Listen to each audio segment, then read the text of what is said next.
Gente, muito boa noite, sejam bem-vindos à nossa aula número 2 do nosso curso. Hoje nós temos o prazer de receber aqui o professor Paulo Tomazinho, que gentilmente se dispôs a participar conosco. O professor Paulo Tomazinho é doutor em educação, né? E doutor também em odontologia, né? É verdade.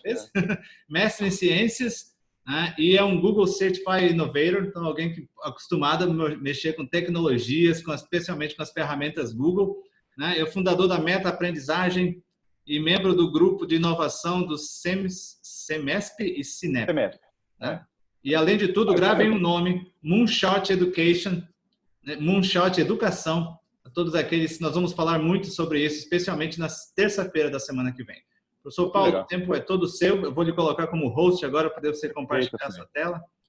Bom, Senhor, então, na verdade, muito obrigado pelo convite. É uma honra muito grande estar aqui com vocês. Né? Essa é a vantagem da tecnologia, né? Eu estou no interior do Paraná, quase divisa aqui com o Paraguai, Mato Grosso, tendo a oportunidade de estar lá, lá com vocês ali em Roraima, né? Aqui no norte. Então, esse país é continental, então isso é uma maravilha que a tecnologia permite, né? Então, assim, é um prazer muito grande estar aqui com vocês nesse projeto da Alcenir. É uma alegria e que obrigado, né? Obrigado pelo tempo de vocês e pela, espero, né, a atenção de vocês na nossa conversa. Eu coloquei mais ou menos 35 a 40 minutos para a gente poder fazer uma apresentação.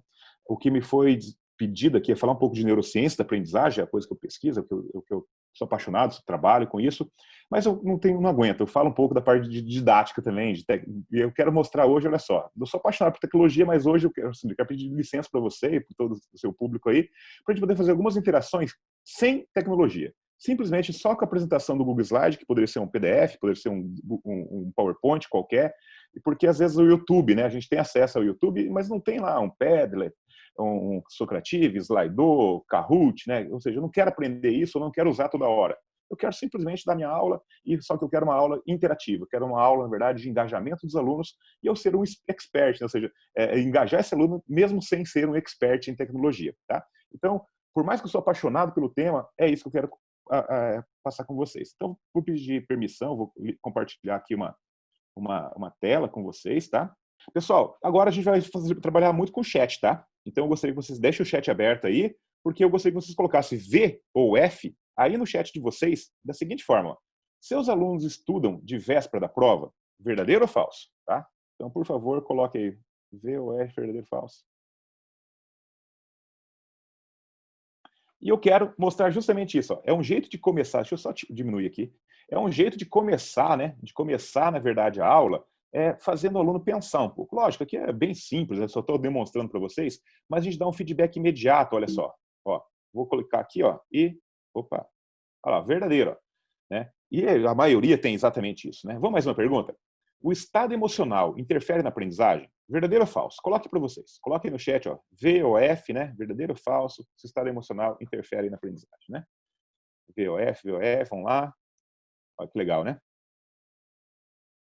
E aí, verdadeiro, né? E olha só que interessante falar aqui, ó. Não importa, tá? O estado emocional não importa se ele as emoções são positivas ou negativas, a gente tem justamente essa interferência. Quanto mais intensa a emoção, mais a gente grava aquilo. Já a gente vai falar mais sobre isso. Vamos pensar aqui de novo. Olha só, mais uma, tá? Mais uma. Assistir, opa, tá aqui, ó. Assistir às aulas garante a aprendizagem? Tá? Falso, né? A gente vai conversar um pouquinho mais sobre isso. Assistir aulas garante aprendizagem. Nem sempre ensino significa aprendizagem, né? A gente vai conversar sobre isso.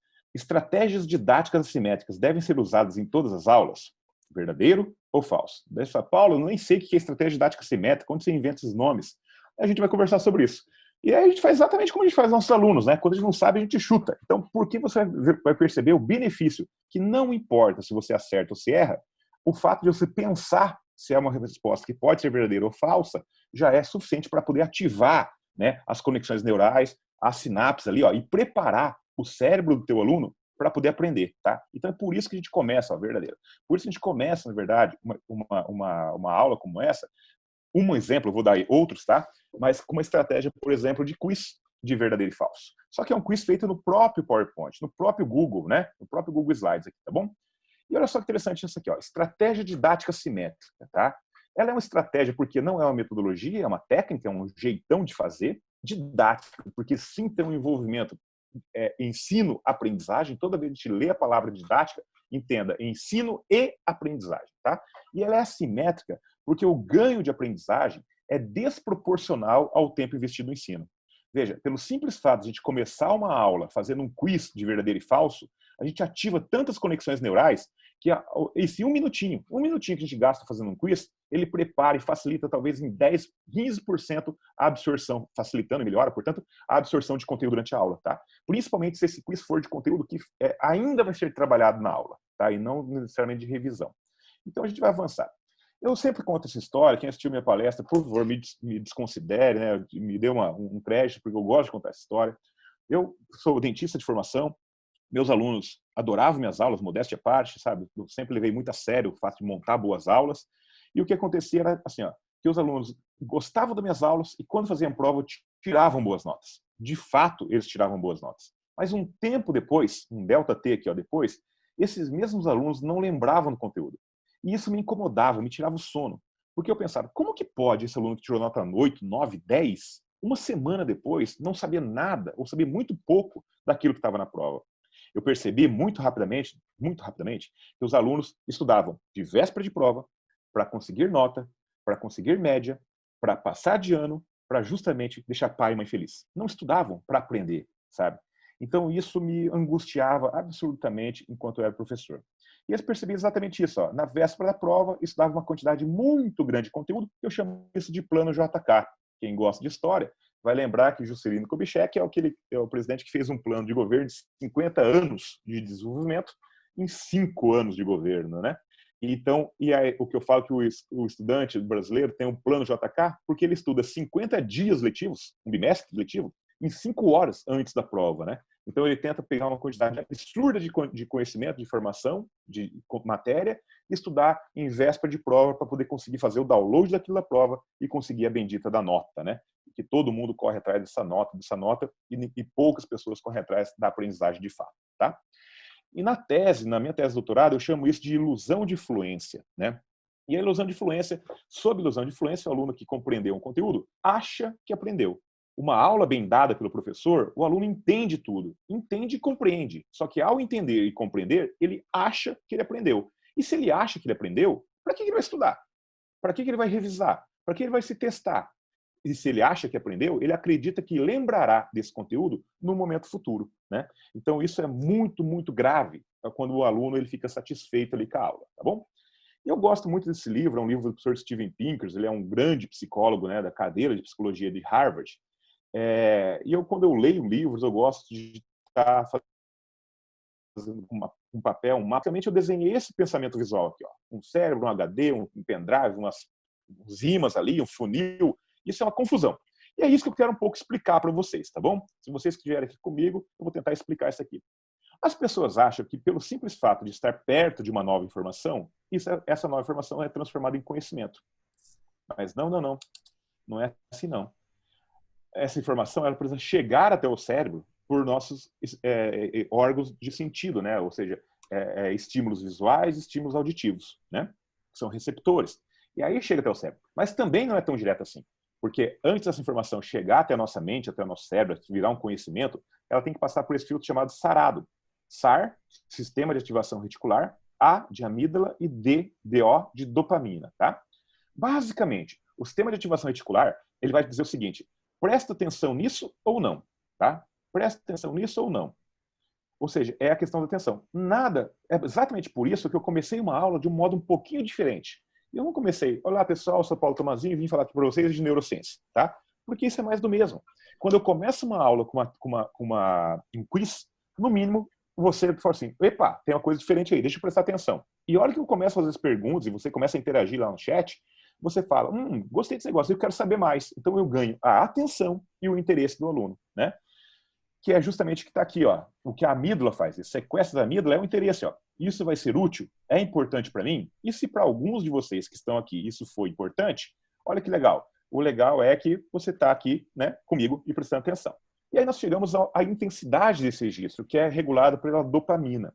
A dopamina, uma palavra bem simples assim, é um hormônio, mas ele é como se fosse o botão de salvar, de gravar as informações do cérebro.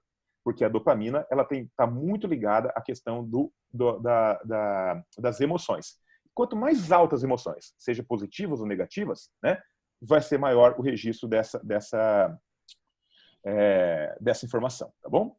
Portanto, o filtro sarado, perceba que ele atinge praticamente todo o cérebro, né? A região do sistema de ativação reticular, a amígdala e toda a superfície do cérebro pode ser, né, sob a influência de neurônios dopaminérgicos, que são neurônios que são, né, vamos dizer assim, ativados, ou melhor, vamos deixar a palavra ativados ali pela dopamina, tá? O fato é que estar de frente a uma nova informação, não necessariamente nós aprendemos isso, porque ela tem que justamente passar por aquele filtro sarado, né? Aquele filtro emocional. E qual que é o estado emocional? Pode modular isso? Pode, né? Ou seja, o estado emocional ele pode fechar ou abrir aquele funil, aquele filtro sarado.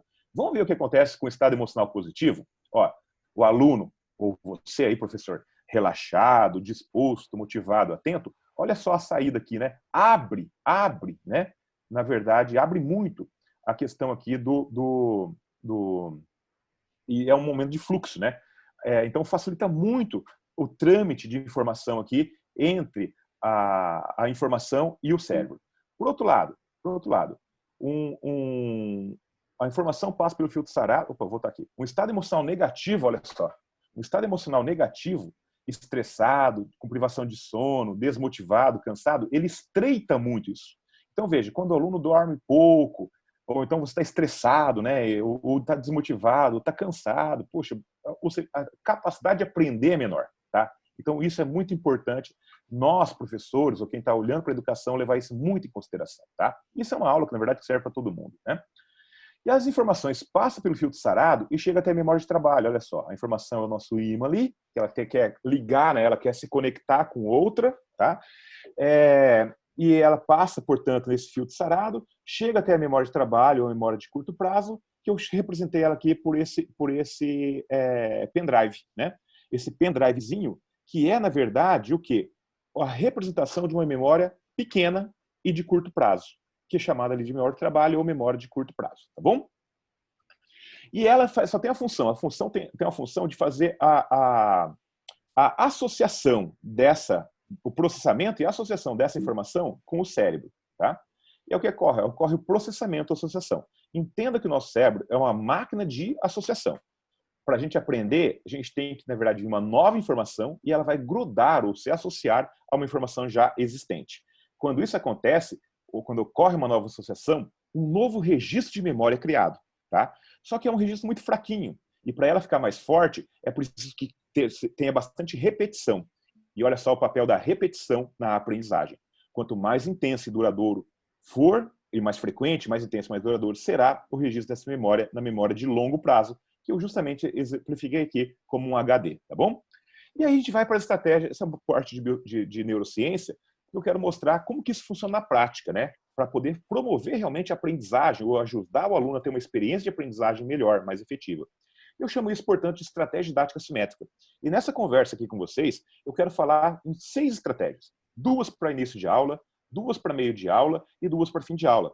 Então, é lá o quiz, eu vou só mostrar como a gente fez isso. Uma pergunta de opinião, que é para tomar uma decisão, isso para iniciar a aula. Tem vários, tá? Mas a gente está trazendo 2 modelos aqui para vocês. No meio da aula, uma pergunta aberta, uma projeção futura. E no fim da aula, um comentário síntese, opinião e uma palavra, tá bom? Vamos lá? Podemos ir? Estratégia didática assimétrica para o início da aula. Eu vou dar 2 exemplos, tá? 2 exemplos. Então, por exemplo, um quiz. Começar uma aula, como nós começamos essa, para quem está aqui desde o começo, a gente viu que eu comecei lá com 4, né? Perguntas de verdadeiro e falso. Começar a aula com quiz de verdadeiro e falso, no máximo 4 ou 5 perguntas. E como que eu faço isso? Na verdade, eu olho para toda a aula e eu seleciono apenas 3 ou 4 ou 5, né? 4 pontos importantes. E eu transformo esses pontos importantes numa afirmativa. E depois eu coloco lá embaixo dessa afirmativa um botão, uma caixa de texto. Não é botão, uma caixa de texto. Verdadeiro, outra falsa. Copio, já vou te mostrar. Copio esse slide, tá? E agora eu pinto aquela caixa com verde, a resposta correta com verde, tá bom? Ela é fundamental você destacar os pontos importantes da aula. Por quê? Porque você prepara o cérebro para aprender. É importante também garantir o feedback imediato, né? Ou seja, o aluno, quando ele pensa lá em verdadeiro e falso, rapidamente o professor mostra se aquilo é verdadeiro ou se é falso. E esse quiz pode ser um quiz de revisão ou de antecipação. Ou seja, eu posso começar uma aula com quiz revisando uma aula que eu já dei na semana passada, por exemplo. Ou, como eu fiz com vocês, eu posso utilizar um quiz no início da aula, mas para um conteúdo que eu estou antecipando, ou seja, aquele conteúdo que eu ainda vou trabalhar, por exemplo, na aula de hoje, tá? E o que é interessante é que isso pode ser feito com ou sem tecnologia. Todo mundo pode falar, o pessoal embora fala mais da tecnologia do que da metodologia, né? Mas o que eu quero mostrar para vocês é que são coisas simples. Não precisa dominar uma tecnologia para poder engajar os alunos, tá? Então, veja só. Seus alunos estudam de véspera de prova, verdadeiro ou falso? Não precisa, pode colocar no chat, mas não precisa, né? Quem só chegou agora, quiser participar, fica à vontade. Vai colocar VOF no chat. Mas a ideia é o seguinte, entenda esse slide aqui, ó. Esse slide, ele só tem a afirmativa, a pergunta, né? Uma caixa de texto. Vou colocar aqui só para poder mostrar para vocês. Tá sobrepondo. A caixa de texto ó, com verdadeiro, outra com falso. E quando eu passo, olha só, o que eu fiz? Eu pintei essa caixa de verde, tá? Então, ó, aqui sem pintar, aqui com pintar. São dois slides. Não tem nenhuma automação, não tem nenhum aplicativo, não tem nada, tá? Simplesmente são dois slides onde eu pinto um de verde, tá bom? Então, aí se você gostou dessa ideia, assim, ó, isso dá para usar amanhã, né? Se você dá aula, dá para usar isso amanhã. Se você gostou, comenta aí no chat, ó, gostei disso aí, Paulo, ó, gostei desse negócio de verdadeiro e falso no início da aula. Que daí eu fico sabendo aqui se você está gostando ou não justamente disso, dessa abordagem, tá bom? Isso, que legal. Então lá.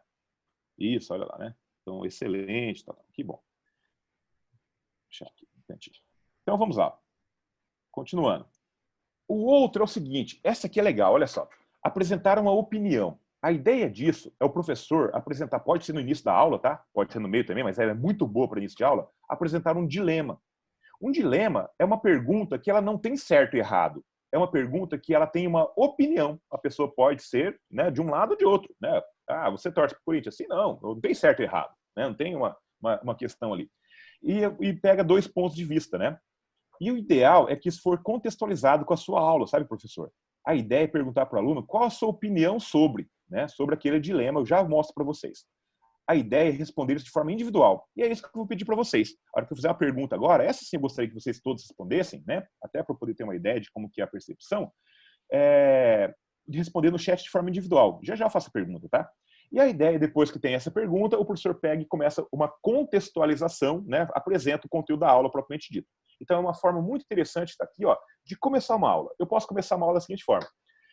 Uma afirmativa hipotética. As aulas presenciais vão voltar semana que vem. Você levaria seu filho para a escola? É uma pergunta. E eu gostaria que você colocasse no chat, né? Justamente nesse momento agora, se sim ou não. Ó, de jeito nenhum, sim ou não, por favor. Ó, não. Veja só que interessante, né? A gente consegue ver todo mundo falando, as aulas têm que voltar, mas o que eu estou percebendo aqui é o que eu percebo praticamente em todas as escolas do Brasil inteiro, quando eu falo com professores, mas principalmente quando eu falo com familiares, né? Todo mundo não tem segurança, na verdade, de colocar. Tem uma mais prudente ali. A Samara tem uma resposta que é a resposta mais prudente. Depende. Claro, né? Depende de muitas circunstâncias. Mas é justamente por quê? Porque a gente tem uma tendência muito grande a ter essa questão da segurança, né? Então, esse é um tipo de pergunta, entenda a parte didática. É um tipo de pergunta que você faz, que você coloca um dilema não tem resposta certa ou errada, tem uma opinião, tá? Mas para o aluno, como vocês fizeram aqui, para o aluno, e vocês responderam, tem que pensar. E tem que pensar, portanto, tem que ativar sinapse. E quando ativa sinapse, nós estamos preparando esse aluno para o conteúdo que vai ser abordado, tá? Então, vamos seguir. E chegando no meio já, estratégia didática para o meio da aula. E o que eu faço no meio da aula, Paulo? Olha só que legal que é isso aqui, ó, uma pergunta aberta, né? Eu posso a qualquer momento fazer uma pergunta aberta. E essa pergunta ela é muito boa para poder fechar um bloco com uma pergunta aberta, né? No máximo 1 ou 2 perguntas, tá? Porque 10 perguntas aqui fica muito cansativo. 5 perguntas já fica muito cansativo. Pergunta aberta, onde os alunos vão ou falar ou escrever, na verdade, falar na sala de aula ou aqui a gente pode também, né, abrir o microfone e tal, mas ou no chat.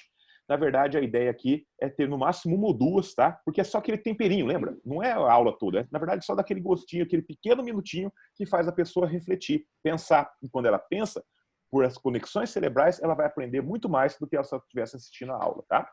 O ideal é que fosse contextualizado com a aula e responder de forma individual também. E é uma poderosa estratégia de RBL. O que é RBL, Paulo? é uma teoria que chama Retrieval Based Learning, ensino baseado em recuperação. Já já eu falo mais dela para você, tá? E aí, da mesma forma, eu gostaria que vocês digitassem no chat. Para qual série o nível você ensina? Se você é professor, naturalmente, né? Se você é professor, para qual série, para qual nível você ensina? Se é para professor universitário, qual curso você ensina, tá? E aí é um tipo também de interação que nós conseguimos ter, né? Aqui no chat, tá? Eu não sei se a grande parte do público que, embora esteja fazendo isso na educação básica, a gente começa a ver lá, Fundamental 1, Fundamental 2, educação, tal, né?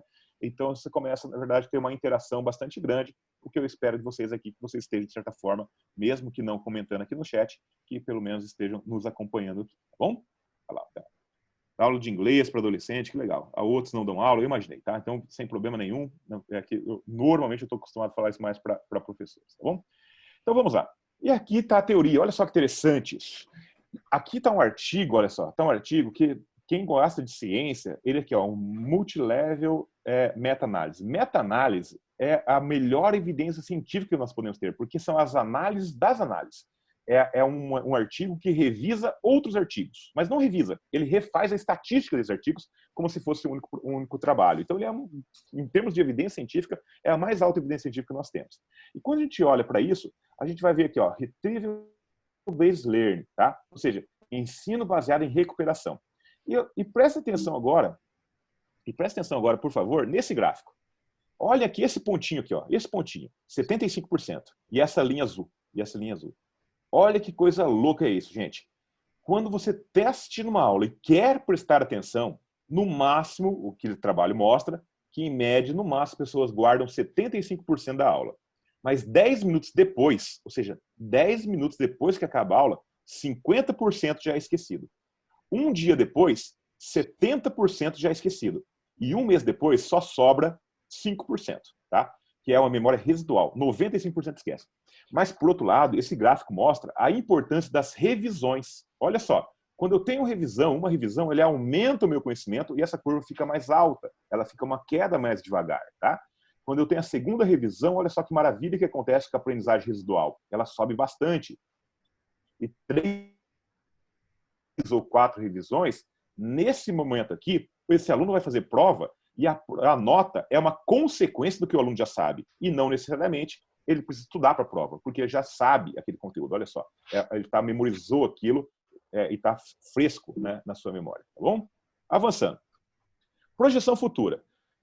Infelizmente, eu acho que a maioria aqui não são professores, né? Mas quando isso são professores, funciona muito bem. Ou seja, eu peço, na verdade, para o aluno, e aqui a técnica é pedir para o aluno um conteúdo que você está ensinando, pedir para o aluno imaginar ele usando isso na sua vida profissional, né? Usando essa estratégia na vida profissional. Quando eu estou falando aqui com professores, eu peço, imagine vocês utilizando essas estratégias de slide, né, com seus alunos. Então, imagine já segunda-feira, terça-feira, qual que você vai usar? Pense aí, né? Então, é uma aplicação prática na vida, incentivar a projeção, né, e a visualização, ou seja, tem que visualizar isso, tem que fechar o olho literalmente e ver com os olhos da mente como que vai utilizar essa tecnologia, essas estratégias, né, na sua sala de aula ou para você aí, como você pode estudar baseando nisso, né? Estimula o pragmatismo, ou seja, pragmático é aquele que gosta de fazer, né? Eu sou muito pragmático nisso, gosto muito de teoria também, gosto de evidência científica, mas eu sou muito pragmático, eu gosto das coisas simples, eu gosto desse pragmatismo, né? E é uma excelente forma de promover discussão ou debate, né? Quando a gente tem poder de interação. E a interação que eu coloco é assim, ó, pense por um minuto como poderia usar este aprendizado nas suas aulas, né? Pensou? E se você pensou como poderia usar isso, eu te convido a colocar aqui, ó, séries iniciais, que legal, tá aqui. Se você pensou em como usar isso na sua sala de aula com seus alunos, eu gostaria que você digitasse no chat, pensei, né? Pensei. Eu vou esperar um minutinho aqui, se aparece algum pensei ali. Então, vamos avançar. Isso aqui é um bônus. Então, olha só, voltando, né? O nosso cérebro detesta lacunas, né? Detesta lacunas. Então, quando a gente tem esse tipo de situação aqui no slide, olha, o cérebro é curioso. O cérebro quer ficar pensando que palavra que cabe ali, ó. Estratégias didáticas simétricas são estratégias onde que será que palavra que cabe aí, meu Deus do céu? De aprendizagem né, ao tempo investido no ensino. Então, veja só, quando a gente trabalha com slides dessa forma, a gente de novo ganha a atenção e o interesse do aluno, tá? Quando a gente ganha atenção e interesse, ou seja, ele está aqui com a gente. Ele não está simplesmente deu play aqui, né, e fechou o som, fechou a câmera e está em outro lugar. Porque o cérebro pede, né, força ele a tentar achar que palavra que cabe ali. Eu imagino que é exatamente isso que está acontecendo, pelo menos com a grande maioria de vocês, né, tentando achar que palavra que caberia ali. E é bem diferente, olha só que interessante, é bem diferente quando a gente mostra o slide dessa forma aqui, ó. Estratégia didática assimétrica são estratégias onde o ganho de aprendizagem é desproporcional ao tempo investido no ensino. Veja só, essa frase já apareceu aqui nos nossos slides. Lá o segundo, terceiro, era um slide preto, escrito em branco e amarelo, e já apareceu nos slides. E aqui eu provo que ninguém aprende de primeira, né? A importância da repetição para a gente poder guardar as informações. Então, quando o professor faz lá, dá uma aula e aula dada, puxa, né? Agora, se essa aula está gravada, você não pode assistir, o professor cria uma estratégia que, mesmo na sua programação, ele revisa essa aula em outros momentos. Veja lá a importância que é a revisão da aula, né? Dentro da aula, em outros momentos, aí sim a gente está criando estratégia de aprendizagem, né? Então, a gente está caminhando para o fim aqui já, ó, de estratégia didática para o fim da aula, né? Para o fim da aula. E a primeira é um comentário simples, né? Pensando em aulas remotas agora, né? Mediado pela tecnologia, aqui como o Zoom, por exemplo, é uma poderosa também estratégia de retrieval-based learning, ensino baseado em recuperação, ou seja, o aluno tem que pensar em toda a aula o que foi mais importante para ele, né? E a ideia basicamente peça para os alunos escreverem um pequeno texto. E aqui eu vou pedir para vocês escreverem uma pequena frase que seja, né? Lá nos comentários. É um texto livre, sem normas, não tem nada de ABNT, nada disso, e é a sua síntese pessoal. Ou seja, de toda essa nossa conversa aqui, né? De toda essa nossa conversa aqui, quase 50 minutos conversando, quase 35 minutos conversando aqui. O que foi mais importante até agora? É isso que eu gostaria que você escrevesse. Quando você escreve isso, você tem um poderoso material de revisão, né? E você está evidenciando também o de fato que você aprendeu ou compreendeu, pelo menos, nessa aula. Então, eu faço esse desafio para vocês. Se vocês puderem abrir o chat aqui agora, e uma frasezinha só, uma frase bem simples, bem rápida. O que até agora foi mais importante para vocês? Isso, a praticidade das ferramentas apresentadas. Que não tem, na verdade, ferramenta, né? É um slide, né? A repetição é a chave do sucesso. Obrigado, Samara. É isso mesmo, né? Então, você vê, né, gente? Olha só. A ideia é isso aqui que ficou como principal, né? Ou seja, qual que esse é o material. Através dessa aula, podemos aprender vários métodos e objetivos de ensino e aprendizagem. Perfeito, Emanuel. Exatamente isso, né? Inovar com simplicidade. Esse é meu lema, Isabelle. Meu lema é menos é mais, mas menos, porém, melhor, sabe? Não precisa fazer pirotecnia com ferramenta tecnológica. A gente sabe, na verdade, olhar para metodologia, como o cérebro aprende, neurociências. E a gente, de forma muito simples, vai engajando o aluno aqui, vai, né, mantendo uma conversa com o aluno, onde a aula passa mais rápido, a aula passa mais atrativa, ela fica mais gostosa, né? Ó, o ganho proporcional, ali, obrigado, Valdenira. Inovar sempre, que legal, ó, inovar com simplicidade. A aprendizagem depende do estímulo constante, exatamente, Isadora. Você foi na veia, exatamente isso. E muito obrigado. Pessoal, então olha só, vou fechar aqui. E olha só, a última é essa. Ó. Em uma palavra, tá? Em uma palavra só. Se vocês puderem colocar, estamos terminando, tá? Colocar lá no chat, ó. Uma palavra. É uma poderosa estratégia que representa essa aula. A mais representativa da aula. É a palavra-chave. É a ancoragem de memória. Sabe, deixa eu contar uma história aqui para vocês.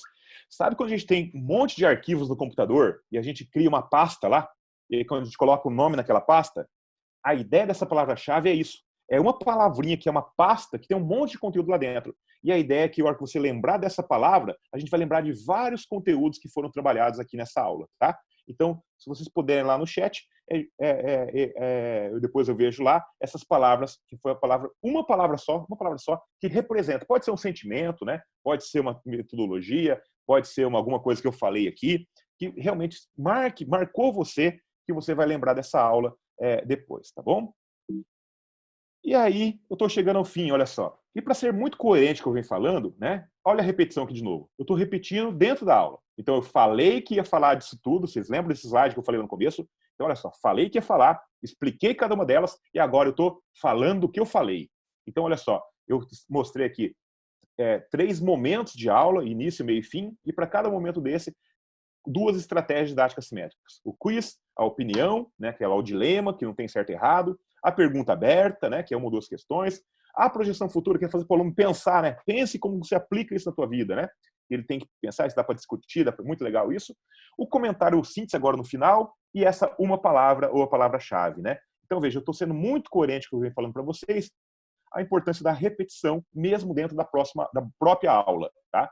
Porque eu conheço ciência, e se a gente não fizesse isso, provavelmente daqui 10 minutos, muito você já teria, 50% já teria esquecido, tá? Então, estratégia de repetição, de novo, ó, estratégia didática simétrica. São estratégias didáticas onde são técnicas de ensino-aprendizagem. Veja só, não é técnica de ensino. No mundo tem muito ensino. Sistema de ensino, técnica de ensino, método de ensino, ferramenta de ensino, departamento de ensino. Cadê a aprendizagem, gente? A gente tem que começar a falar de aprendizagem. Eu falo de aprendizagem, tá? Então, quando eu falo de estratégia didática simétrica, são técnicas de ensino e aprendizagem, onde o ganho de aprendizagem é desproporcional ao tempo investido no ensino, né? E a ideia é essa, ó. A ideia é que o professor comece, não só a aula inteira, mas ele comece 5 minutos em 50, só 10%. 5 minutos de uma aula de 50 minutos, de uma hora de aula, pegue os 5 minutinhos e experimente um quiz, experimente uma lacuna, experimente uma pergunta para o aluno, para ele responder aqui no chat, tá? E aí, se você for pegando gosto disso, você vai com o tempo aumentando. 60% tradicional, 40% estratégia didática simétrica. Mas eu posso quase que te desafiar. Você vai gostar tanto disso. Mas você vai gostar tanto disso. Sabe por quê? Porque o teu aluno vai ter um brilho no olho. O chat vai começar a ficar bombado lá, quando os alunos estão começando estão mais acostumados com isso. E daqui a pouco você vai querer trabalhar com 60% do tempo da tua aula com estratégia didática simétrica, né? 30, 40 minutos da aula, e só um pouquinho lá com o conteúdo. E menos conteúdo, porém melhor. Trabalhar menos conteúdo, mas de uma forma mais didática, uma forma que promova realmente um aprendizado, tá bom? E aí, só para a gente finalizar, imagine que seu conteúdo são blocos de construção e as suas aulas são feitas de blocos de sequência, né? E agora imagine que as suas estratégias didáticas também são blocos de construção, muito parecido com Lego, tá? Com Lego. E o meu convido você a se imaginar aí brincando de Lego para montar experiência de aprendizagem para os seus alunos, tá? E se você pudesse montar essa aula como se fosse estivesse montando um Lego, né? Ou encaixando um pouco de conteúdo e um pouco de estratégia didática. Um pouco de conteúdo, um pouco de estratégia didática para promover a aprendizagem para o seu aluno. E se pudesse experimentar e prototipar diferentes sequências de conteúdo de estratégia didática. Imagine se eu posso experimentar uma aula começando com quiz, outra aula com uma lacuna, outra aula eu quero com uma pergunta de dilema, né? E a gente começa a experimentar o que funciona e o que não funciona para você, para o seu tipo de professor, para a sua matéria e para os seus alunos. Então, é a experimentação que vai levar a uma evolução muito rápida, como nós estamos falando aqui de inovação, tá?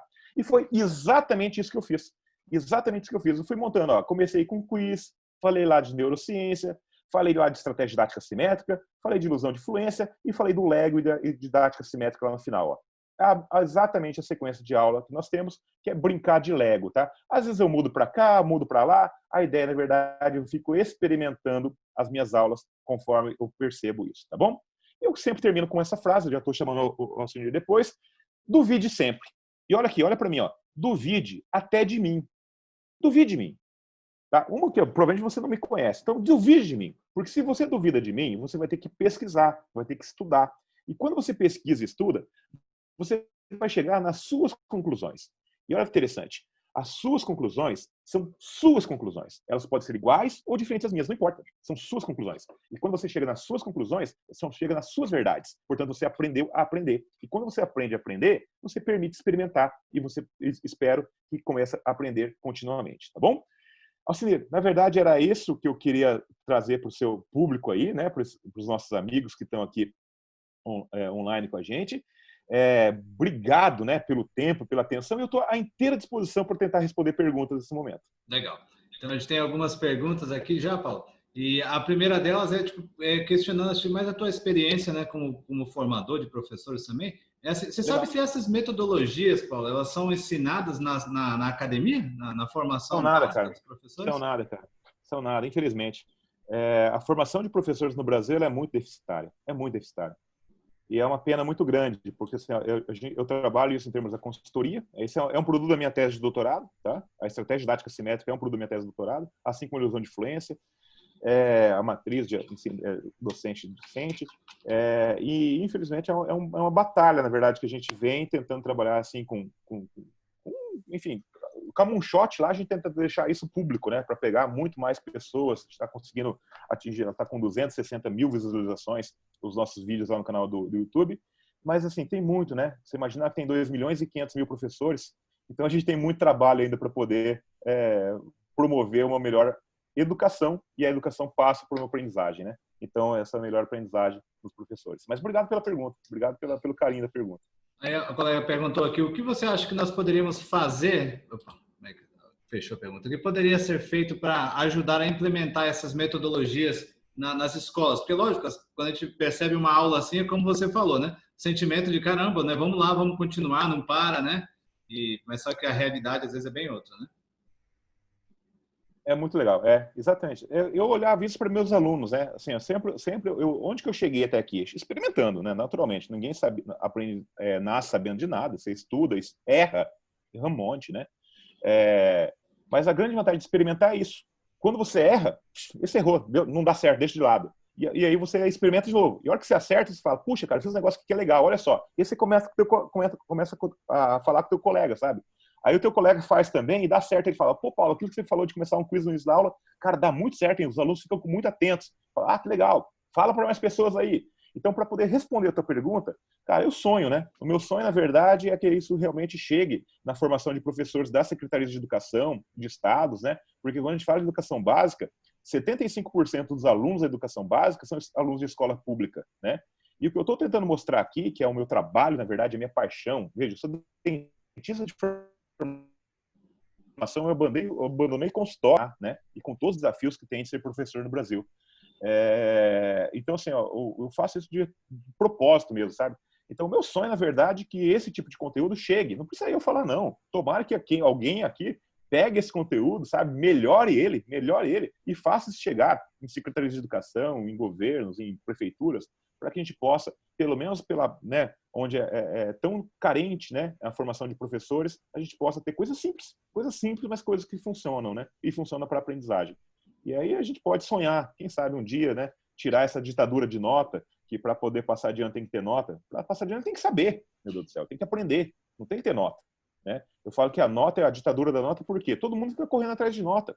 Nota é prejudicial à aprendizagem, porque todo mundo fica correndo atrás da nota e esquece de aprender, né? Fica só buscando tirar nota. Então aí a coisa vai longe, porque... Tem uma outra pergunta aqui, professor, que fala assim, você sente que tem algum tipo de preconceito envolvido quando nós falamos na utilização dessas tecnologias? Ainda há resistência, mesmo entre os professores, entre os pais, entre os alunos?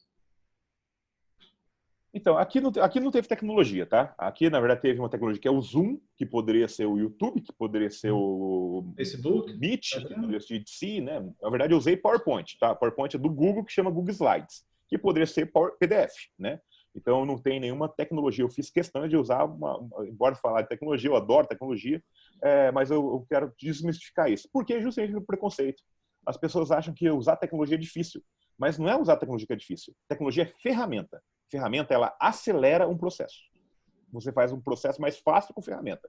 Eu posso pregar um prego com martelo, com um alicate. Mas se eu pego um martelo, eu vou pregar um prego mais fácil. Mas se eu quero apertar um arame, se eu tenho um alicate, ele vai apertar melhor, entende? Então eu tenho uma ferramenta adequada para cada coisa. Agora, quando eu tenho uma tecnologia, mas eu não sei usar, uma ferramenta eu não sei usar, ou eu uso com viés de muita aula expositiva, ela piora, né? Porque daí ela dá mais escala ainda aquelas aulas chatas que a gente assiste aí por aí, que, meu Deus do céu, né? Dá vontade de dormir. Uma outra questão que tem aqui, Paulo, é justamente essa, e é uma perspectiva que eu gosto, né? Tipo, porque muitas vezes quando nós imaginamos essas ferramentas, é como você sempre falou, né? Tipo, ferramentas de aula, né? Não, ferramentas de aprendizagem, né? E quando eu falo de aprendizagem, isso é um assunto que interessa a você, interessa a mim, interessa a todo mundo, né? Porque todos nós, de alguma forma, participamos de processos de aprendizagem, né? Nós auxiliamos, alguns dão aulas, outros participam de igrejas nos quais eles compartilham conteúdo, né? Então, nós temos milhares de oportunidades, né? Então, tipo, participar de conhecer como essas ferramentas podem ser utilizadas no dia a dia é algo que interessa a todos nós. Você concorda com essa colocação? Todos nós. Porque, na verdade, é isso. Ou seja, aprendizagem não é só na escola, aprendizagem para o resto da vida, é lifelong learning, é aprender para o resto da vida, sabe? E cada vez mais, no mundo de incerteza, onde a gente não sabe exatamente como que vai ser amanhã, semana que vem, o mês que vem, é a adaptabilidade. Então você tem que aprender a aprender rápido, olha só, né? E adaptar. Então, isso que acontece. E aí é o conceito que é clássico na área educacional, que chama lifelong learning, ou seja, aprendizagem para o resto da vida, né? Para o resto da vida. Perfeito. E aí as ferramentas entram para acelerar esse processo. Uhum. E a última pergunta que eu tenho aqui, Paulo, fala justamente sobre a ilusão da fluência, né? Legal, vamos lá. Por que nós temos essa predisposição, né? Por que ela é tão nós somos tão tendentes aí para ela, né? A gente assiste alguma coisa, especialmente, por exemplo, hoje eu falo assim, o Instagram definiu qual é o tempo de aula hoje, né? Tipo assim, de uma live, é 1 hora, porque é o tempo do Instagram, né? E aí, hoje nós temos esse conceito, né? O processo de aprendizado se dá em 1 hora. E as pessoas assistem aquela live e falam assim, não, agora eu aprendi tudo sobre como a mente funciona, porque o Paulo falou para mim em 40 minutos ali, né? Por que nós temos essa sensação? O que você pesquisou e o que você viu lá? É constituição biológica, né? Na verdade, ou seja, a gente tem um senso de afirmação muito grande. O cérebro humano, ele tenta cada vez mais preservar energia, ele não gosta de gastar energia. Então, por isso, quando você está aprendendo uma coisa nova, ela é desconfortável, ela dói, porque tem que pensar, tem que fazer sinapses, tem que fazer novas sinapses. Então, quando a gente está vendo uma coisa pela primeira vez, é difícil.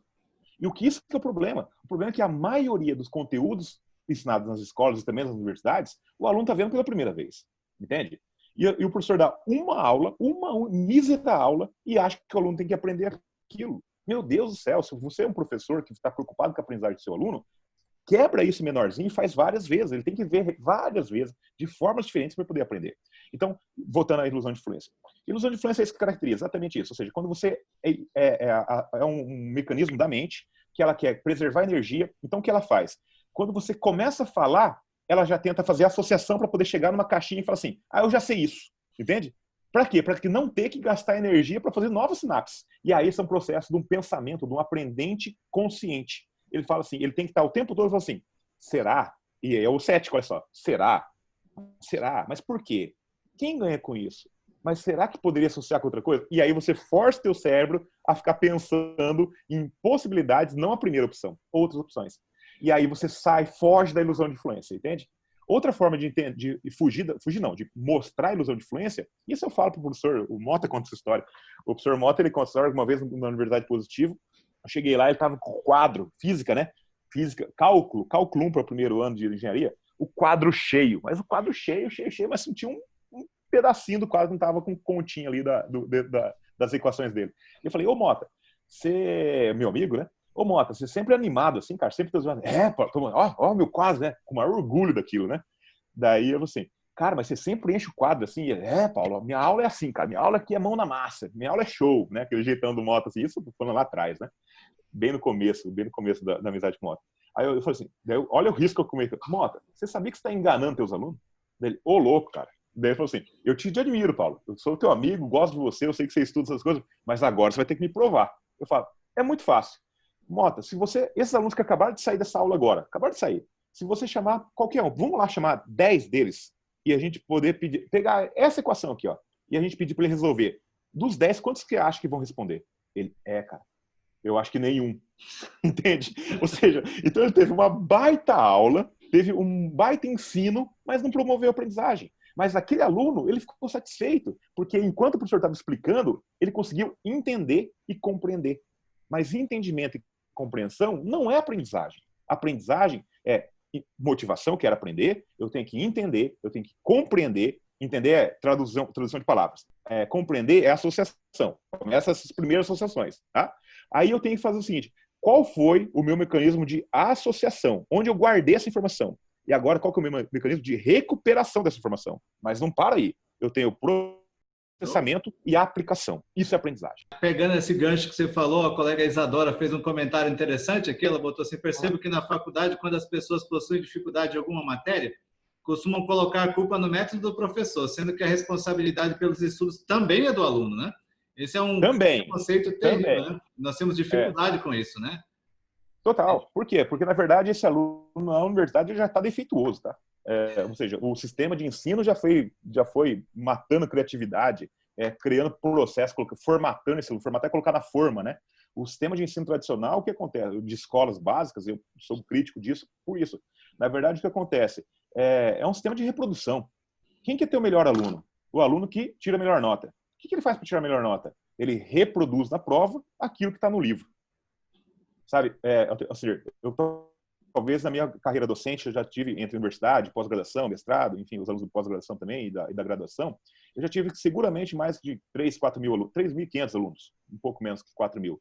Talvez, olha só, 3.500 alunos, 3.500 alunos. Eu posso dizer, em 14 anos de atividade docente, olha só, 5 alunos meus eram que eu podia falar que esses caras são geniais. E esses caras geniais, logo tiravam notas boas, porque eles eram geniais. Mas como que eu descobria que essas pessoas eram geniais? Não pelas respostas que eles davam, mas pelas perguntas que eles faziam, entende? Ou seja, e aí veja só, quantos alunos que tem lá nota 10, a gente fala, nossa, o aluno é genial.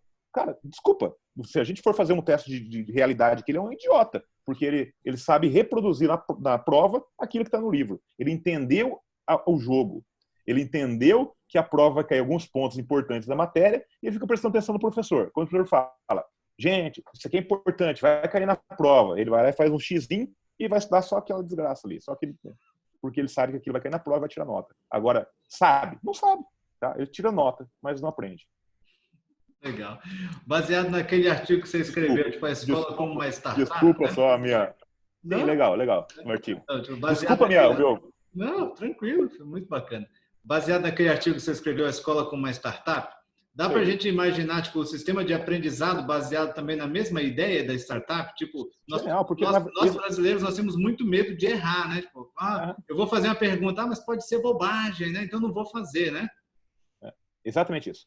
Então, assim, eu escrevi, pode procurar no Google ali, de repente a escola virou uma startup. Né? É um ensaio, então não é um artigo científico, é um ensaio gostoso de ler até, o pessoal me elogiou bastante quando eu escrevi aquilo. E eu falo basicamente isso, nós estamos vivendo na educação um cenário de incerteza. Ninguém sabe, né? Quando vai voltar, se vai voltar, como vai voltar.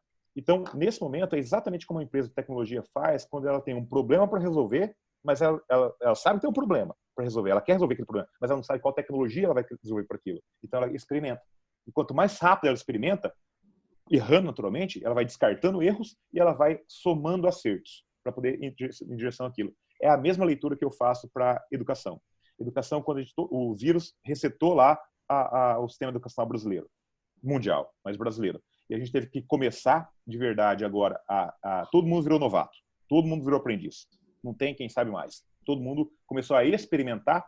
Olha só, esse cenário de experimentação é muito característico do cenário de startup. Então a gente desconsidera os erros, errou, faz parte do processo. Tira de lado, essa aula não deu certo, essa aula deu certo. Vamos continuar nesse tipo de aula, porque esse tipo de aula dá certo, e vamos espalhar isso, e a gente vai fazer um desenvolvimento de inovação muito grande em educação, que é a minha leitura, que depois do Covid, depois da pandemia, o grande legado da educação é ter tirado um monte de professor da zona de conforto, ter feito uma transformação digital, né, da educação, e eu acredito que uma vez que a pessoa experimenta isso, ela não volta atrás. Ela não tem como evoluir, entende? Sim, perfeito. Perfeito, meu amigo, perfeito. Paulo, muito, muito obrigado mesmo por sua presença aqui em Boa Vista. É a primeira vez que o professor Paulo em Boa Vista, então nós somos um privilegiado. Que delícia, obrigado mesmo. Estamos uma honra. Muito gratos mesmo com a sua participação aqui e por compartilhar. Gente, só para compartilhar com vocês também, a aula de terça-feira já está disponível lá no canal do YouTube, a aula do professor André, e essa aula do professor Paulo ele autorizou também, nós estamos gravando ela, e nós vamos disponibilizar ela até sexta-feira, não, sexta-feira é amanhã, né? Até segunda-feira no nosso canal lá do YouTube também, formatadinha, arrumadinha, ela vai estar disponível também, para que todos possam ter acesso, né, e compartilhar com outras pessoas. E lembrem do que nós falamos, né? Moonshot Educação, procurem lá, nós vamos falar muito sobre ela nas nossas próximas aulas ainda, né? Mas é um grande projeto de mudança de educação. E mesmo que nós não façamos parte do ensino regular, assim, como professores, mas sempre eu gosto, professor, da ideia de que a educação é aquilo que transforma, né? Então, nós podemos transformar, podemos ser transformados também pela educação, né? Então, professor, por favor, suas considerações finais, professor. Nossa, eu queria assim, ó, agradecer, vou fazer a lista aqui, ó, o Emanuel, a Eunice, a Isabela, a Ivania, a Isadora, a Juliana, a Karen, a Roselis, a Rosimeire, a Samara, a Ana Paula e a Valdenira. Nossa, e você, né, Sulir? O Juliano tá aqui também, tem o Emanuel. Gente, muito, muito obrigado, de verdade, sabe? Porque eu falo assim, ó, hoje, nos dias de hoje, duas moedas são muito valiosas: o tempo e a atenção. E a hora que você dedica essa 1 hora da tua vida, né, um tempo precioso da tua vida, e tá com essa atenção cobrindo, é o maior presente que o ser humano pode ganhar. Então, muito obrigado, né, pelo teu tempo e pela atenção. E, Alcenir, muito obrigado pelo convite. E conte comigo do que precisar, eu estou à inteira disposição de vocês, tá bom? Tá certo, Tchau, professor tchau. Paulo. Um grande abraço. Muito obrigado, viu? Então, gente, obrigado pela participação de vocês. Uma ótima noite. Bom, até logo.